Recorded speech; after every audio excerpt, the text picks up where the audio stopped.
no Salmo 22, a gente vai ler alguns textos. E a gente inicia com o Salmo 22, texto conhecido por vocês, né? Antes de abrir, o que diz o Salmo 22? Alguém poderia citar alguma coisa a respeito do Salmo 22? Porque é um salmo conhecido. E uma curiosidade para vocês, é o salmo mais citado do Novo Testamento. Então, pelo menos alguma coisa do Salmo 22 vocês tinham que conseguir citar, né? Alguém arrisca? Não?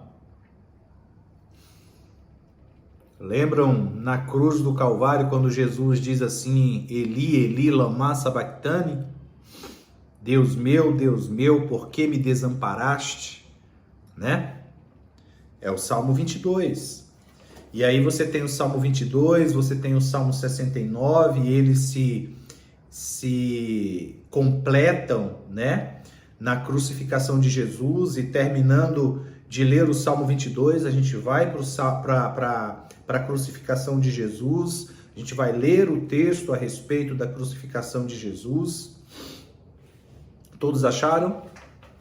Só fazer o joinha. Texto fácil, né? Salmo, então é fácil achar. Talvez o livro de Oséias, que eu irei citar depois, talvez vocês tenham um pouquinho mais de dificuldade de achar, mas tá aí na Bíblia também, e aí eu dou uma dica, tá aí entre Gênesis e Apocalipse, então tá fácil de achar, né? Vamos lá? Salmo 22 diz assim: Deus meu, por que me desamparaste? Porque se acham longe de meu salvamento as palavras de meu bramido. Deus meu, clamo de dia e não me respondes. Também de noite, porém não tenho sossego. Contudo, tu és santo, entronizado entre os louvores de Israel. Nossos pais confiaram em ti, confiaram e os livraste. A ti clamaram e se livraram, confiaram em ti e não foram confundidos. Mas eu sou verme, não homem, opróbrio dos homens e desprezado do povo. Todos os que me veem zombam de mim, afrouxam os lábios e meneiam a cabeça. Confiou no Senhor, livre-o ele, salve-o, pois nele tem prazer. Contudo, tu és quem me fez nascer e me preservaste, estando eu ainda no seio de minha mãe. A ti me entreguei desde o meu nascimento. Desde o ventre de minha mãe, tu és o meu Deus. Não te distancies de mim, porque a tribulação está próxima, e não há quem me acuda. Muitos touros me cercam, fortes touros de Bazã me rodeiam. Contra mim abrem as bocas, como faz o leão que despedaça e ruge. Derramei-me como água, e todos os meus ossos se desconjuntaram. Meu coração fez-se como cera, derreteu-se-me dentro de mim. Secou-se-me o meu vigor, como um caco de barro, e a língua se me apega ao céu da boca. Assim me deitas no pó da morte. Cães me cercam, uma súcia de malfeitores me rodeiam.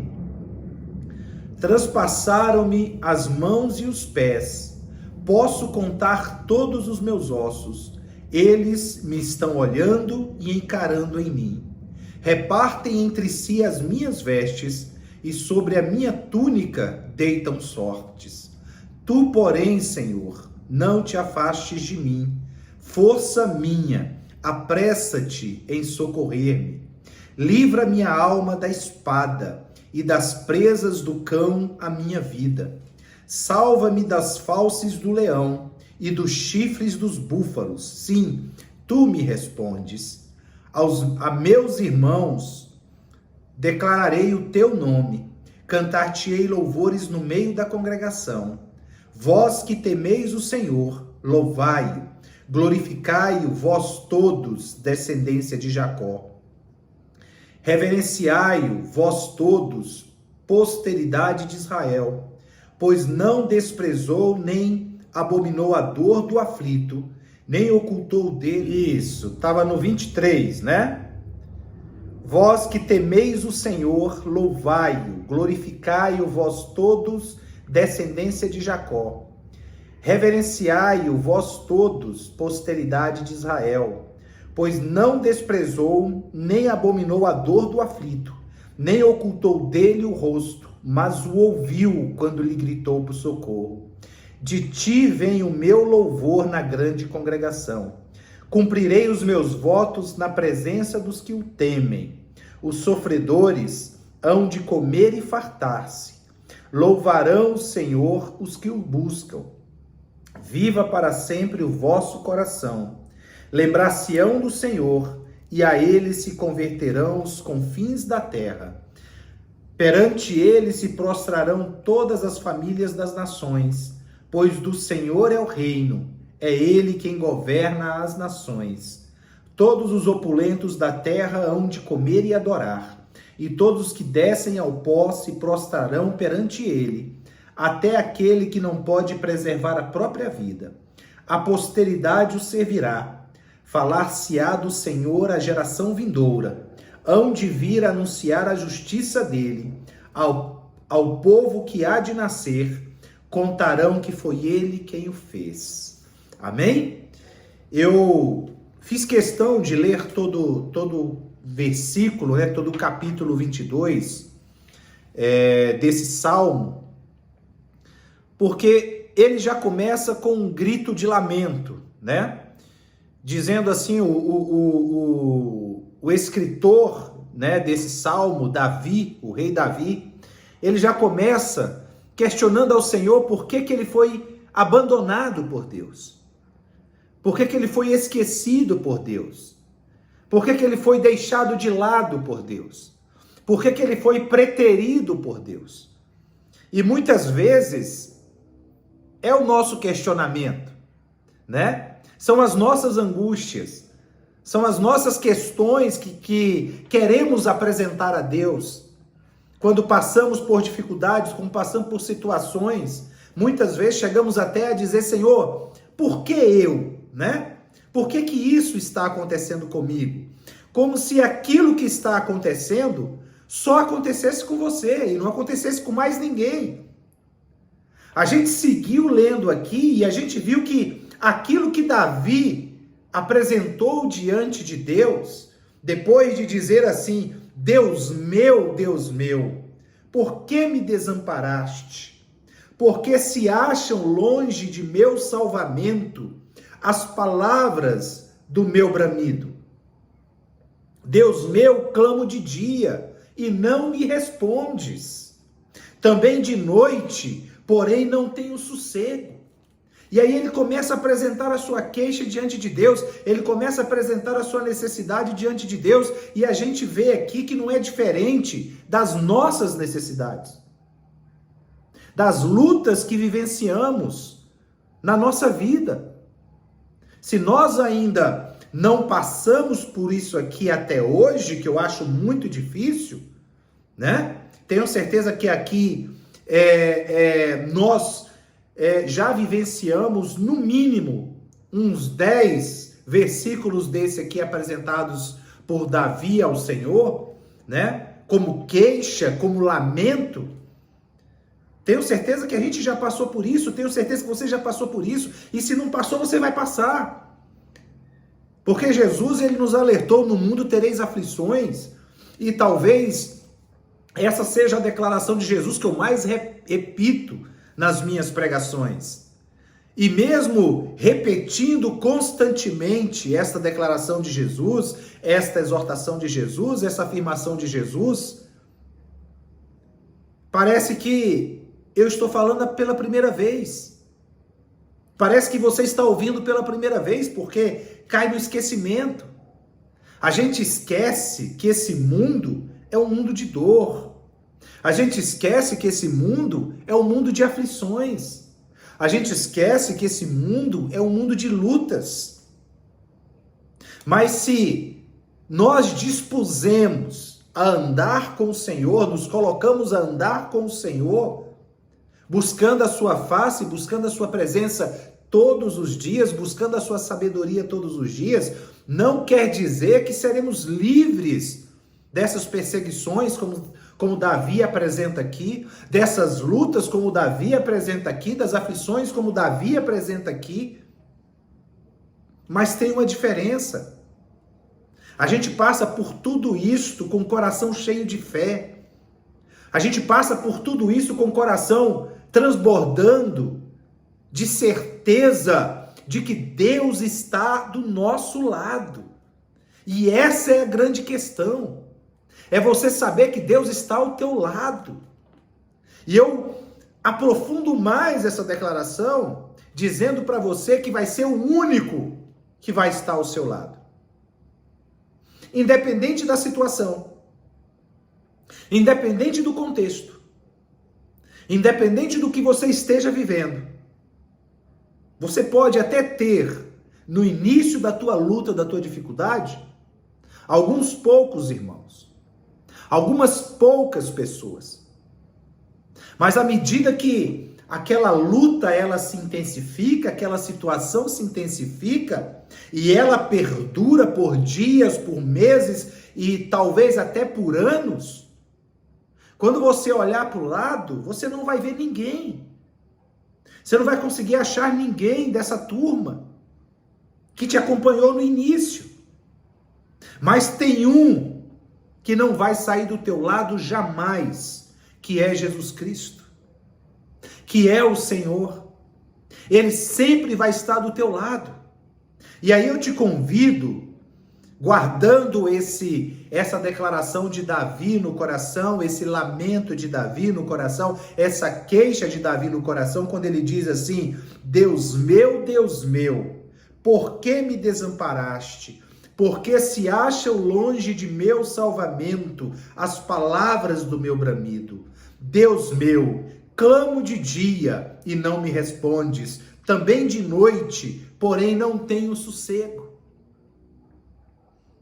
Com estas palavras, que as primeiras foram ditas por Jesus lá na cruz do Calvário, foram repetidas por Jesus lá na cruz do Calvário, quando ele fala em aramaico, ele diz assim, Eli, Eli, lama sabachthani, que é justamente a repetição dessa declaração de Davi: Deus meu, por que me desamparaste? E eu te convido a abrir a sua Bíblia lá no Evangelho de Lucas, se eu não me engano, no capítulo 23.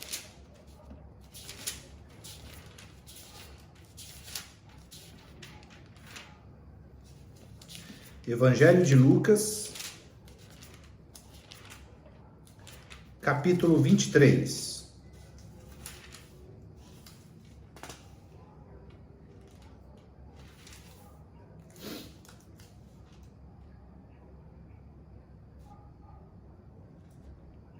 A partir do versículo 26. 23, capítulo 23 de Lucas, a partir do versículo 26. Diz assim: E como o conduzissem, constrangendo um sirineu chamado Simão, que vinha do campo, puseram-lhe a cruz sobre os ombros, para que o levasse após Jesus. Seguia-o numerosa multidão. Olha aí. Seguia-o numerosa multidão. Talvez, quando você começa a passar por uma luta, talvez você tenha essa multidão te seguindo. Mas você vai perceber que, quando o clímax está se aproximando, como aconteceu com Jesus aqui, e o clímax foi a crucificação, foi a sua crucificação, muitos abandonaram Jesus. Muitos deixaram Jesus. E isso aconteceu, não foi somente nesse momento, mas ao longo do ministério de Jesus, A gente vê isso acontecendo o tempo todo, pessoas abandonando a Jesus. No Evangelho de João, quando Jesus ele faz algumas declarações que alguns discípulos que estavam ali, algumas pessoas que estavam ali acharam palavras pesadas demais, duras demais. A Bíblia diz que essas pessoas abandonaram a Jesus, foram embora. E Jesus vira para os seus discípulos e questiona: vocês também querem ir embora? E aí Pedro vem e faz uma declaração linda a respeito de Jesus e a respeito das suas palavras, quando ele diz assim: para onde iremos nós, Senhor, se só tu tem palavras de vida eterna? Para onde iremos nós, Senhor, se só tu tem palavras de vida eterna? E são dessas palavras que nós temos que nos alimentar todos os dias. Não somente na luta muito mais. Na luta muito mais. Mas principalmente quando o mar está calmo. Quando o vento está calmo. Para preparar o teu coração para a tormenta, para preparar o teu coração para a escassez, para preparar o teu coração para o deserto, para preparar o teu coração para as dificuldades. Se você também crer que só Jesus tem palavras de vida eterna, se alimente desta palavra todos os dias. E você vai ver como essas palavras farão a diferença na tormenta. Você vai ver como essas palavras farão a diferença na dificuldade, na luta, na escassez, na perseguição, como o salmista Davi narrou ali no Salmo 22. Depois você pega e leia novamente. Nós tivemos uma interrupção de sinal aqui, houve um corte no raciocínio, houve um corte na sequência. Mas depois, com calma, você pega aquele texto, leia, é a alma de Davi sendo impressa naquelas declarações. Leia, e você vai ver que é como se ele estivesse falando da tua própria alma, da tua própria vida, das tuas próprias lutas, das suas próprias dificuldades. Então, se você crê, como Pedro creu, como os discípulos creram, que só Jesus tem palavras de vida eterna, se alimente desta palavra todos os dias. Sabe por quê?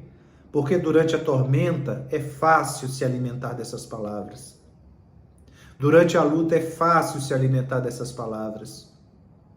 Durante a escassez é fácil se alimentar dessas palavras. Mas quando está tudo bem, e eu gosto sempre de usar essas figuras, né, essas ilustrações, dizendo assim, olha, quando a geladeira está cheia, né, é fácil a gente se esquecer de Jesus, né? Quando a gente recebeu os exames, né, de um check-up, de uma bateria de exames, e a gente vê que está tudo ok, é fácil se esquecer de Jesus, né? Quando a nossa vida está bem, é fácil se esquecer de Jesus. Na tormenta, a gente quer se agarrar a alguma coisa. E conhecendo a Deus como a gente conhece, a gente vai tentar se agarrar a Ele de qualquer forma, de qualquer jeito. E a gente vai questionar como Davi questionou.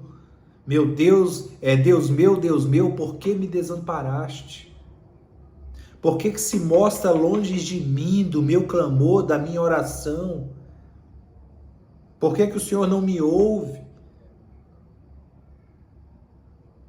Porque o coração não está preparado. O coração não foi preparado.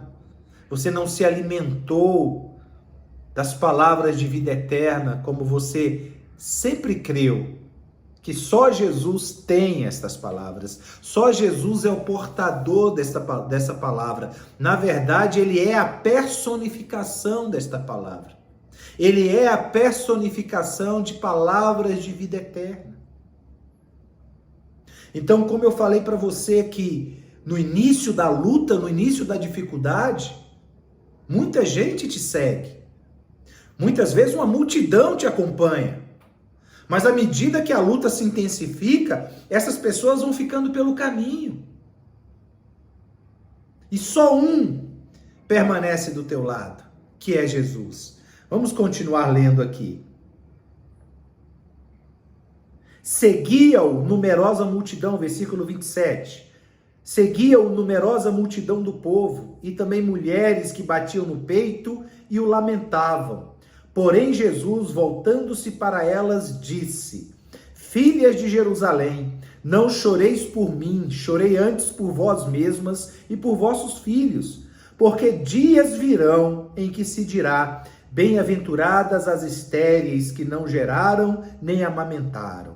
Nesses dias dirão aos montes: caí sobre nós, e aos outeiros: cobri-nos. Porque se em lenho verde fazem isto, que será no lenho seco? E também eram levados outros dois, que eram malfeitores, para serem executados com ele. Quando chegaram ao lugar chamado Calvário, ali o crucificaram, bem como aos malfeitores, um à direita, outro à esquerda. Contudo, Jesus dizia: Pai, perdoa-lhes, porque não sabem o que fazem. Então, repartindo as vestes dele, lançaram sortes. O povo estava ali e a tudo observava. Também as autoridades zombavam e diziam: salvou os outros, a si mesmo se salve, se é de fato o Cristo de Deus, o escolhido. Igualmente os soldados o escarneciam e, aproximando, trouxeram-lhe vinagre, dizendo: se tu és o rei dos judeus, salva-te a ti mesmo. Também sobre ele estava esta epígrafe, em letras gregas, romanas e hebraicas: este é o rei dos judeus. Um dos malfeitores crucificados blasfemava contra ele, dizendo: não és tu o Cristo? Salva-te a ti mesmo e a nós também. Respondendo-lhe, porém, o outro respondeu, dizendo: nem ao menos temes a Deus, estando sob igual sentença? Nós, na verdade, com justiça, porque recebemos o castigo que os nossos atos merecem. Mas este nem o mal fez. E acrescentou Jesus: lembra-te de mim quando vieres no teu reino. Jesus lhe respondeu: em verdade te digo que hoje estarás comigo no paraíso. Amém? Então, na hora da dificuldade, todos vão te abandonar. Todos vão te deixar. Só Jesus vai estar do teu lado. Só Jesus. E aí, independente se você o reconhece ou não, se você o aceita como Deus, como filho de Deus ou não. Como foi o caso aqui desses dois ladrões, desses dois malfeitores, que foram crucificados junto com Jesus, e Jesus estava ao lado deles. Ele estava ao lado daquele que o reconheceu como Deus e pediu perdão, porque estas palavras: Senhor, lembra-te de mim quando entrares no teu reino, em outras palavras, ele estava dizendo: Senhor, me perdoe, eu sou pecador, eu errei, eu falhei, mas eu reconheço o meu erro e eu quero pedir perdão. Lembra-te de mim quando entrares no teu reino. Ou então, ao lado desse outro malfeitor, deste outro ladrão que não reconheceu como Deus. Não reconheceu como Deus. Não reconheceu a sua graça, não reconheceu a sua presença ali. E aqueles dois malfeitores conheciam a Jesus. Ouviram falar de Jesus. Sabiam quem era Jesus. E na hora da dificuldade deles, não tinha papai do lado deles. Não tinha mamãe do lado deles. não tinha esposa, não tinha filhos. O único que estava ao lado deles era Jesus. Crucificado também, da mesma forma, sentindo as mesmas dores, compadecendo daqueles dois homens. Porque é isto que o intercessor faz. Ele sente as mesmas dores, ele se coloca no nosso lugar. Quando você está passando por dificuldade, por lutas, você acha que Jesus não sabe o que você está passando? Ele não sente o que você está passando? Mas é o único que vai te compreender. É o único que vai estar do seu lado, quer você reconheça ou não. Quer você diga, Senhor, me perdoe, tenha misericórdia de mim, ou rejeite. Deus meu, por que me desamparaste? Por que se coloca longe da minha oração, da minha dor, da minha luta, da minha dificuldade? Olha o que eu estou afirmando para você. Que Jesus é o único que vai estar do seu lado. Jesus é o único que vai se colocar do seu lado. Jesus é o único que sabe a dor que você está passando, que sabe a luta que você está passando. A Bíblia diz que Jesus ele foi tentado em todas as coisas à nossa semelhança, mas sem pecado. Ele foi tentado, mas não pecou. Qualquer luta que você venha passar, Jesus já passou. Qualquer dor que você venha sentir, Jesus já sentiu. Porque ele se colocou no nosso lugar. Paulo em Filipenses, ele diz a respeito de Jesus, que sendo Deus, não teve por usurpação ser igual a Deus, mas a si mesmo se esvaziou, assumindo a forma de servo, assumindo a forma humana, deixando a sua deidade, deixando a sua condição de Deus para se humilhar, para se colocar no nosso lugar e levar sobre si as nossas dores, as nossas dificuldades, as nossas lutas, as nossas lágrimas. É o único que vai estar do seu lado. Quando a vida te crucificar, olha para o lado. Você vai ver Jesus lá do teu ladinho. Você vai ver Jesus com você. E ele não força. Ele não quer saber se você irá reconhecê-lo ou não. Quando ele foi colocado ao lado daquele ladrão que zombou dele, estando sob a mesma sentença, estando debaixo da mesma situação, ele não quis saber se aquele malfeitor iria reconhecê-lo ou não. Ele estava ao lado daquele malfeitor que não o reconheceu.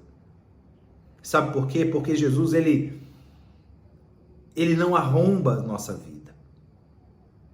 Ele não arromba, não invade o nosso coração. Abre a sua Bíblia lá em Oséias. Lembra que eu falei que eu ia citar Oséias aqui? Abre lá em Oséias, no capítulo 11. Olha só o que diz. Oséias, capítulo 11. Acho que versículo 4. Olha só o que diz. Para a gente não perder tempo, você pode anotar e depois você lê e só ouve o que eu vou ler agora. Oséias capítulo 11 diz assim: atraí-os com cordas humanas, com laços de amor, e fui para eles como quem alivia o jugo, de sobre as suas queixadas, e me inclinei para dar-lhes de comer. É assim que o Senhor nos atrai, com laços humanos, com laços de amor, Ele quer apenas que você reconheça que Ele está do seu lado. Só isso. É só você reconhecer. Ele não depende desse reconhecimento para estar do seu lado, na hora da dor e da dificuldade. Ele não depende do seu amor para estar do seu lado. Ele vai estar do seu lado incondicionalmente. Ele vai se colocar do seu lado na hora da dor, na hora da dificuldade, na hora da luta. Não importa se você andou todos os anos longe dele. Ele vai estar do seu lado. Na verdade, ele nunca sai do seu lado. Ele sempre está contigo. Olha o que ele está dizendo aqui. Atraí-os com cordas humanas, com laços de amor, e fui para eles como que alivia o jugo de sobre as suas queixadas, e me inclinei para dar-lhes de comer. É assim que o Senhor nos atrai. É assim que o Senhor nos chama. É assim que o Senhor nos abraça, é assim que o Senhor espera que o reconheçamos. Através dos laços de amor. É Ele nos livrando aqui, é Ele nos abençoando ali, é Ele enchendo o nosso coração de paz, é Ele enchendo o nosso coração de alegria. Como não reconhecê-lo? Como não enxergar que Ele está do nosso lado e dizer: Senhor, me perdoe. Me perdoe por não ter reconhecido a sua presença, por não ter notado a sua presença. Lembram daquele texto, eu acho que de João, se eu não me engano, quando Jesus se encontra com os 2 discípulos no caminho de Emaús? Eles estavam saindo de Jerusalém. Jesus tinha acabado de ser crucificado.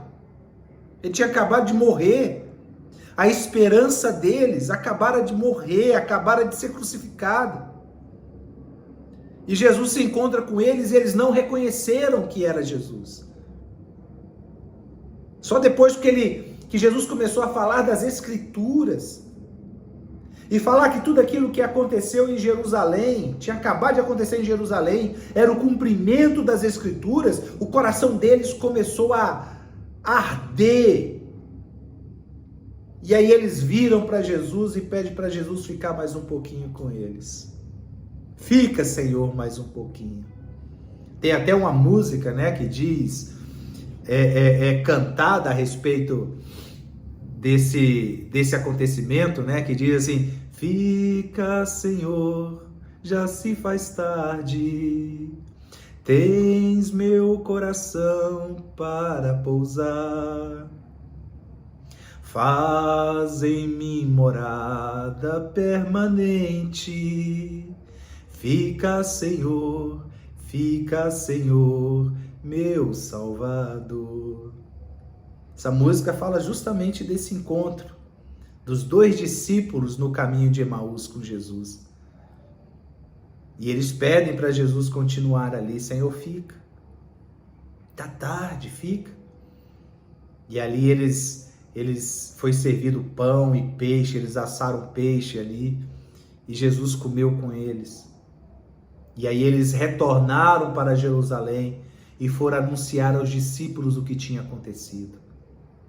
Fica, Senhor, já se faz tarde, tens meu coração para pousar. Faz em mim morada permanente. Fica, Senhor, meu Salvador. Amém? Abra sua Bíblia lá para a gente encerrar em Abacuque.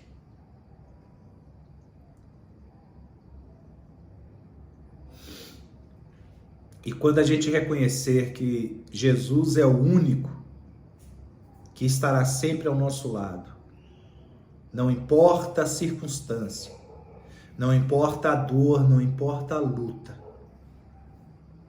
realizando uma obra tão maravilhosa, que se fosse contado nós não acreditaríamos. Nós não acreditaríamos. Se nós, que somos participantes ativos desta obra do Senhor, o Senhor nos contando, a gente já não acredita? Imagina as pessoas que meneiam a cabeça dizendo, confiou no Senhor que o livre. Vamos ver se este Deus que ele confiou tanto irá livrá-lo desta situação. E a gente ri. A gente ri, guarda tudo no coração, a semelhança de Maria, né? A mãe de Jesus, ouvia tudo que se falava a respeito de Jesus e a Bíblia diz que ela guardava no coração. Ficava quietinha ali. Não tem problema não. Podem zombar, né? Podem rir. Mas quando o Senhor completar a obra dele na sua vida, eles também ficarão espantados. Abacuque capítulo 1, versículo 5 diz, vede entre as nações, olhai, maravilhai-vos e desvanecei, porque realizo em vossos dias obra tal, que se vós não crereis, quando vos for contada. Amém? Hoje tá difícil, né? Hoje tá difícil, né? Mas vamos lá, vamos encerrar. Vamos encerrar e eu quero ler esse texto novamente de Abacuque. Vede entre as nações, olhai, maravilhai-vos e desvanecei, porque realizo em vossos dias, realizo na sua vida, obra tal, que vós não crereis, quando vos for contada. Realizo obra tal, que vós não crereis, quando vos for contada. Amém? Então, não se esqueça que na luta, na dificuldade, o único que vai estar ao seu lado é Jesus, realizando esta obra tal, tão maravilhosa, que se ele contasse para você, você não ia acreditar. Aí a gente muitas vezes pergunta, né, por que Deus muitas vezes fica em silêncio, ele não nos fala nada. É para que a incredulidade não entre no teu coração e atrapalhe tudo. Aí ele faz tudo no silêncio. Viu? Ele faz tudo no silêncio. Se ele chegar para você e falar assim, olha, essa situação que você está vivendo, eu vou fazer assim, assim, assim, assim, assim, assim. E aí você que estava com o coração cheio de fé, sabendo que Deus estava realizando alguma coisa, aí você vai virar para Deus e vai dizer, para, não acredito não. O senhor não vai fazer isso não. Tenho certeza que o senhor não vai, né? Aí a gente deixa a incredulidade entrar no coração e aí estraga tudo. Então ele diz claramente em Abacuque 1:5, olha, eu estou realizando esta obra na sua vida. Ela é tão grande, que se eu contar para você, você não vai acreditar.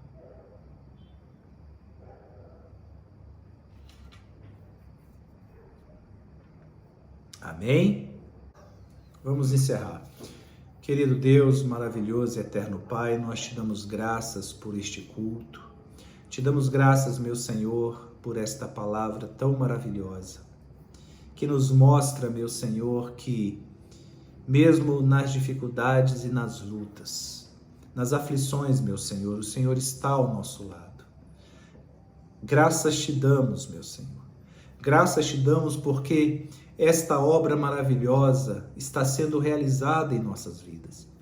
E é tão grande, meu Senhor, que se o Senhor compartilhasse conosco aquilo que o Senhor está realizando, nós não acreditaríamos, meu Senhor.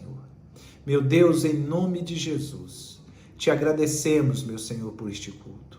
Te agradecemos pela vida dos teus servos e servas que aqui participaram, meu Senhor. No nome de Jesus, nos dê, meu Senhor, um término de semana abençoado, um final de semana ricamente abençoado na tua presença.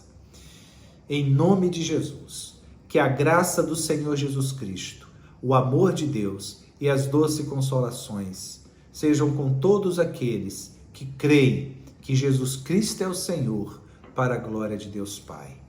Amém e amém.